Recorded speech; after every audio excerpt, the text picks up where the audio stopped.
أعوذ بالله من الشيطان الرجيم. بسم الله الرحمن الرحيم.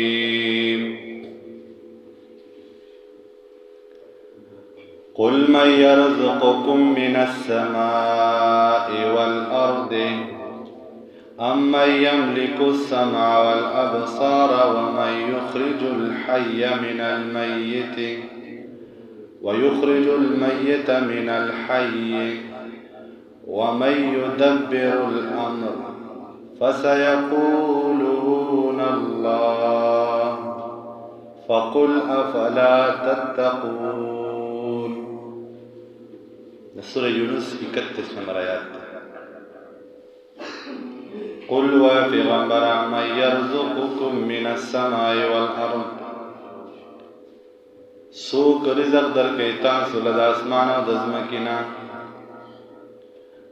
اما یملک السمع والابصار، سوک اختیار مند د غوگونو و دسترگو. ومن یخرج الحی من المیت، او سوک راو باسی جوانده سیز د مرنا. و یخرج المیت من الحی، او سوک راوباسی مرسیز د ژوندینا. ومن یدبر الامر، او سوک انتظام کوي د ټولو کارونو. دیتا دلیل اعترافی وي. په یو انسان باندې دلیل قائمه نو دی په خپل ومني دا خبره ستاسو د دې ده. نو چې کله په دلیل او حجت تام شنو منل فکر دی. د آیات مبارکه کې مسلمانانو د څو خبرو تذکر دی. یو رزق دی، یو تدبیر مدبر لكل شیء هو الله. د هر یو څه ناظم الله دی، انتظام کوونکې تدبیر چلوونکې الله دی. رزق څه ته وایي؟ د رزق مفهوم ډیر وسیع دی. زما ستا په ذهن کې چې کله د رزق ماده استعمال شي نو موږ سیب او ډوډۍ ته خیال لاړ شي، حالانکه یوازې رزق خوراک ته نه وایي. رزق په قرآن او حدیث کې او په اصطلاح د شرع کې ډېر وسیع مفهوم دی. که یو انسان د رزق معنی زده کړي نو د دې ذهن به ډېر کولاو شي. یوازې خوراک او څښاک ته رزق نه ویلی کېږي. رزق علم ته هم ویلی د قرآن. الله یو انسان له علم ورکړي نو دا رزق دی. دویم نمبر مسلمانانو رزق او عهدې او منصب ته هم ویلی کېږي. دریم نمبر قرآن رزق اولاد ته هم ذکر کړی دی. څلورم رزق عزت ته ویلی شي. صحت ته هم رزق ویلی شي. قناعت الله تعالی انسان له صبر توفیق ورکړي نو دا رزق دی. دا د الله د طرفه لوی رزق دی. سیدنا ابراهیم علیه السلام چې کله خپل معشوم بچی او ښځه دای د مکې په مقام باندې پاتې کړو نو څو کاله وروسته چې بیا راغی نو اسماعیل علیه السلام د کوم مرحلو نه تېر شوی، ځوانۍ ته رسېدلی و. په دغه بیا هلته کې په دې ابي زمزم په دې چینې پسې خلک راغلل، ځکه په هغې له پاسه مارغان بڼېدل. نو قافلې والا د لرې نه سې کړل چې د دې څلورو غرونو په دې منځ کې د اوبو درک شته. چې قافلې والا دغه ځای ته رادننه شول نو هلته کې ګوري یو زنانه ده او ماشوم بچی په هغې کې نیولی دی او د اوبو ډنډ دی. بیبي هاجرې هغې ته د شګو یو بند وایي. نو هغوی وایي د دې اوبو مالک څوک دی؟ نو هغه ورته وایي د دې اوبو مالک الله دی. نو بیبي هاجرې علیه السلام له د خوراک دپاره څه ورکړل؟ لوښي، لرګي او د اوسېدو دپاره یې خیمه ورکړه. په دغه ځای باندې دا مور او زوی آباد شو. بیا قافلې والا خبر خور کوي چې تاسو به کومه لاره ځئ که نه نو دغه لار باندې مه ځئ، دې طرف ته لاړ شئ، په دې طرف باندې اوبه میلاوي. نو دغه یو مستقل لاره جوړه شوه. نو دغه ځای کې بیا قبیلې آبادې شوې، کورونه جوړ شو او دا مکه چې کوم ځای کې ده بنو هاشم دغه د کې به لوی خاندانونه آباد شول خو سرپرست اعلی بیبي هاجره علیه السلام نو په دغه ځای باندې چې کله اسماعیل علیه السلام د قبیله کې واده وکړ بیا دغه قبیله بنو اسماعیل په نوم باندې آباد شو ابراهیم علیه السلام څه وخت راغی او چې ګوري نو تپوس کې دلته کې بیبي هاجره کور کړ دی لویه محله باندې شو نو چې راغی نو دروازې وډبوله نو یو جنۍ د دروازې ته شوه وایي څوک یې وایي زه د اسماعیل بیبي ما ابراهیم علیه السلام ورته وایي څه حالات دی د کور وایي ډېر ولږي تنګ دي خاوند دې څه شو وایي ښکار پسې ګاډی پخوا به د ښکار باندې ګزران ښه بیا ډېر حالات خراب دي او ژوند ډېر مشکله تېرېږي وایي بیبي چې خاوند دې راغی نو ته ورته ووایه چې دا دروازه دې بدله کړه دروازه دې څه کړه بدله کړه کله چې اسماعیل علیه السلام خو هم الله پیغمبر مقرر کړه الله به ته الهامي کشف کوو نو بیبي ورته وایي داسې یو میلمه راغلی و تپوس یې وکړو څه حالات دي نو ما ورته وویل ډېر بد حالات دي نو یې ما ته ویل چې خاوند دې راغی نو ورته وایه چې دا دروازه دې بدله کړه بس اسماعیل علیه السلام ته ټک پوه شو بس بیبي ته ویل ته طلاق یې ستا چې کوم مهر دی دا واخله په مخه دې ښه بل واده وکړه څه وخت بعد ابراهیم علیه السلام بیا راغی دغه سوال کې تپوس کې څه حالات دي ویجه حالات ډېر بدتر دي ویجه خاوند دې راغی ورته چې دروازه دې څه کړه بدله کړه اسماعیل علیه السلام دویمه ښځه هم طلاق کړه درېیمه هم طلاق کړه څلورمه یې چې وکړه نو چې کله ابراهیم علیه السلام څه وخت بعد راغی دا د الله په حکم باندې به راغی چې راغی نو وایي څه حالات دي وایي زه بیبي ما وایي څه حالات دي وایي چې د الله شکر دی ستاسو څه خدمت وکړي روټۍ پکار دی څه پکار دی هغه وایي ستا هم ضرورت نشته خو خاوند دې راغی نو ورته چې دا دروازه دې برقراره وساته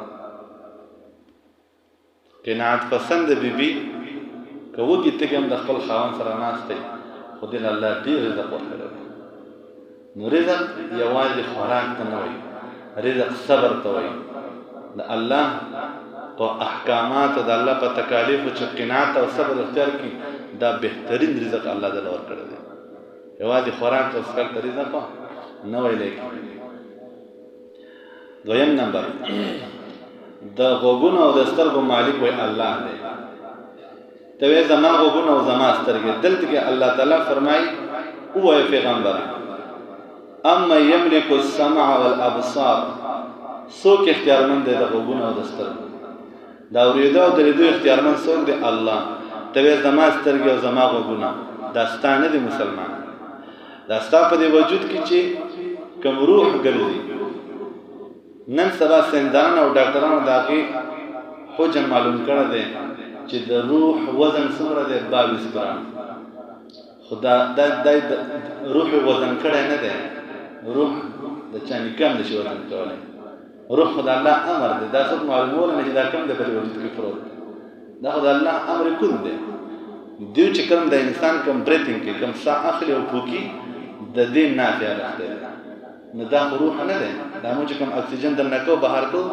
د پړپوسانو په ذریعه باندې دا خو روح نه دی که دا روح وای نو چې کله انسان دا ساه وځي نو څونه اکسیجن ورته لګېدلي بیا څنګه دا روح وځي زموږ یو استاد و هسپتال ته لاړم د انسان آخري سلګۍ وي ډاکټرانو دا منډې والې ده ښۍ په ګسه باندې دا منډې والې او د سړي سلګۍ وي اکسیجن ورته لګولې وي چا والا په دې سینه باندې زورونه کول ما ته چې مې چیرې بس الله امر پر راغلی دی بیا یو پکې ما ته خاص چې استاد د مليانو په عقیده بل شان وی چې کله زه ته بارګنه ته ما صحیح ما چې زورونه مکو په ګډو په سینه والا اخري وخت به ستاسو وزي اده ته اکسیجن لګولې وي دا بیا ډاکټر واپس راوته وی چې موږ یې ستاسو خبره دي نو کومه کلام دا منډه تړي دا ایمرجنسي او پلان یو ډنګ اکسیجن کته اکسیجن برا بس چې الله امر پوره شي کنه او مرشه بس نو ما وی که دا روح هوا وې نو ډاکټرانو په کوپنۍ کې بند کړي او بل چاته ورمنډي خدا هوا نه ده روح ځان له شه د مسلمانانو دلته کې وایي دا غوږونه او د سترګو اختیارمند الله دی، دا ستا نه دي. دلته کې نه ثابته شو چې زما او ستا د غوږونه او سترګې د دې اختیارمند زه نه یم بلکې بل دی. سورة یاسین کې الله تعالی فرمایي الیوم نختم علی افواههم وتکلمنا ایدیهم وتشهد ارجلهم بما كانوا يكسبون. الله وایي موږ انسان به د خپل مهر ولګو، دا الله څخه خپل موږ سره خبرې کوي. وتشهد ارجلهم بما كان، خپل به د هر کار باندې گواہی کوي.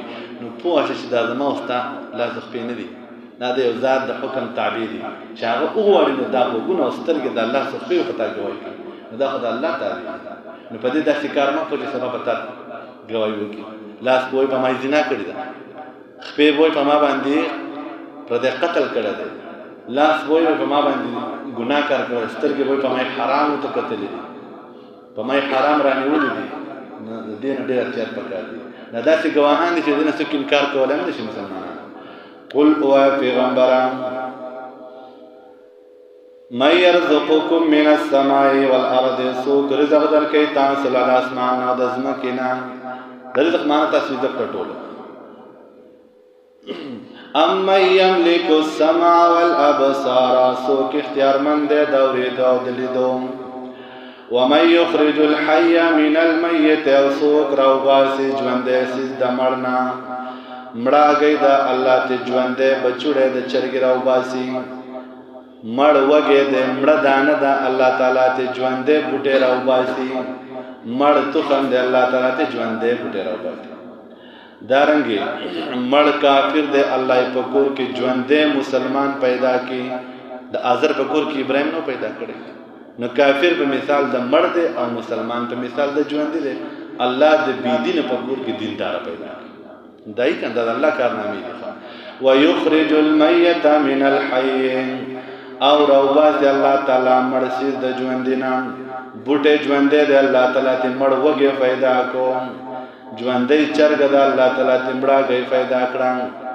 دارنګي ژوندې مسلمان دی الله تعالی ته مړ کافر بچي پیدا کو. نوح علیه السلام زوی کافر نو، د الله د مسلمان په کور کې کافر پیدا کړ، د کافر په کور کې مسلمان. ومن يدبر الامر، څوک انتظام کوي د ټولو کارونو. د کارونو انتظام څوک کوي؟ الله. دهریه یو فرقه ده وینا الله منتظم مدبر د هر شي نه ده، د هر څه د ځان نه کیږي. امام ابو حنیفه رحم الله سره په دې مناظره خو د مناظره وخت مقرر شو. دهریه وای د نظام د کائنات د ځان چلیږي. امام ابو حنیفه رحم الله وینا د یو ذات چلی وی زنه وی سبا د ما استا په دې مناظره د سټم لس بجې د مناظره وخت مقرر کو. امام صاحب په 12 بجې لاړ. نه دهریه وای ګوره تاسو مسلمانان د خپل لوس فاسداري نه کوي. تا ما سره لس بجې ټیم مقرر کړی، وخت 2 غنټې لري پاله ته څنګه د لوس وفاداري. هغه وي تاسو کوه کنه ولې لیټ شو، ولې لیټ شو. وې د چکل سین ترالم کنه نو پنیر باندې را پروتم یا په سین باندې نو کشته نه وې سار وخت نو زول کېدم انتظار مې کوو چې څوک بادبان کشته راشي چې ما پوری باسي. نو څوک را نغلل نو د ځان ونه ارشو او تختې ته وته او میخونه په ټکور شو کشته جوړ شو پکې ورسول شم او پکې دغه را پروتم. نو دا وخت څه په دی ولا هغه دهریه بخنده شوې دماغ د ټیک دی. هغه ته ویلې وی کشته څنګه ونه څنګه ځان ارشو کشته دې څنګه جوړ شو. دا خو نه منم. هغه چې ته یو کشته د ځان جوړېدل نه منې، دا دونه کائنات دا څنګه چلیږي د ځان. نو په دغه وخت هغه څه کو پړ شو خبره ومنله. موسی علیہ السلام الله نه تاسو یا الله تاسو څنګه مدبر ها ما ته انصاف وخیا ته د کارونو تدبیر څنګه.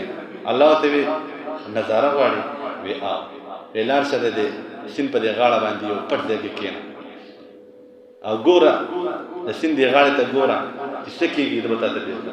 موسی علیہ السلام دیونه په شپولې کې کېنه جون کې ټول نظاره موسی علیہ السلام تخکاری خو موسی علیہ السلام چاته نخکاری. نو وزګوري یو نوجوان سره د اشرفو تیلې او راغه د اسن راکوشو د اشرفو تیلې کې خو د وبوي وسکي او استوخت او د اشرفو تیلې ته پاتې شو. چې پاتې شو لاړو ګور موسی علیہ السلام ګور یو بوډا سړی راغی او وبوي وسکي چې ګور د اشرفو تیلې پرته ده چې کولاوی کړه نو باقي اشرفی دي د سونې هغې راوغسته او په مخه لاړه. اوس په دې منځ کې بل بوډا راغله د یو بس کې او هغه نوجوان راورسېد او بوډا ته وویل چې صیبه دلته کې زما پیسې پاتې شوې تیلې پاتې شوې. هغوی بچوړې زه خو نه یم خبر ما خو نه دي لیدلي. هغوی څنګه دي لیدلي په دې منځ کې خو ما به څوک نه لیدلی ما ته چې پته ولګېده تیلې پاتې شوې نو فورا راواپس شم او هغه په دې منځ کې بل بوډا وړو هغه ته نه صیبه که هر څه چلي تیلې به راکړې. هغه وایي قسم بالله که ما سره نه منې وی نشته نو. هغه نوجوان خنجر را ایستلی ده بوډا یې په ښځې وژلی. موسی علیه السلام حیران پاتې شو خو الله وی ته به سوی نه وروسته به دې پوه کوم. موسی علیه السلام الله ته وایي الله دا څنګه انصاف دی مال ته چا ویوړو چا مړ کې څوک شو. الله یې غوږ کېده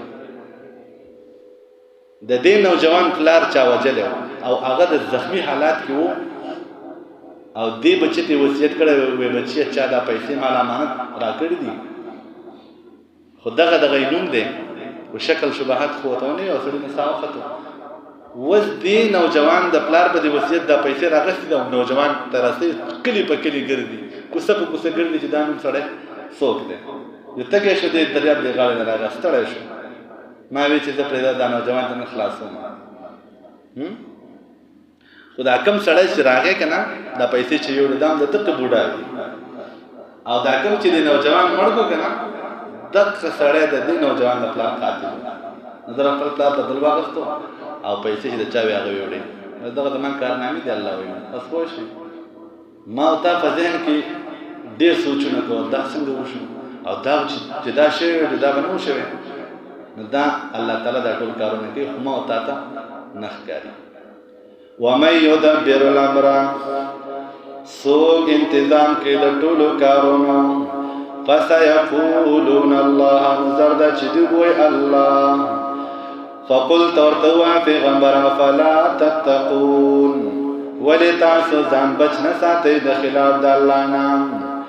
نو ګورئ مسلمانانو فذلکم الله پس دغه صفتونو والا ستاسو الله دی ربکم الحق چې تربیت کوونکی ستاسو په رښتیا دی. فماذا بعد الحق پس نشته دی وروستو د حق پرېښودلو نه الا الضلال مگر ګمراهي. حق چې د پرېښودو نه لاړې ګمراه شي. فانا تصرفون نو څنګه اورېدلی شئ تاسو د حق نه کذلک دغه شانتې حقت پوره شوي ده کلمت ربک فیصله درسته علی الذین په هغې کسانو باندې فسقو چې دیو نافرمانه دي انهم بېشکه دوی لا یؤمنون ایمان نه راوړي.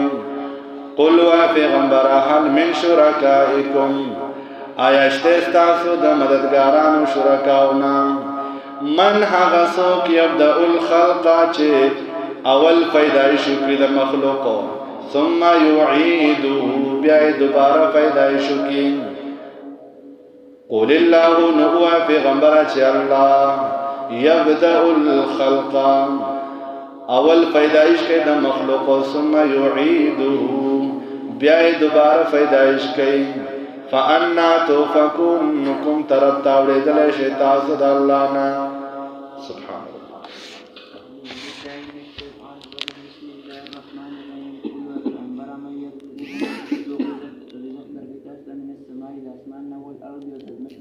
أمن يملك وفي اختيار من يصنع لأبريده والأبصار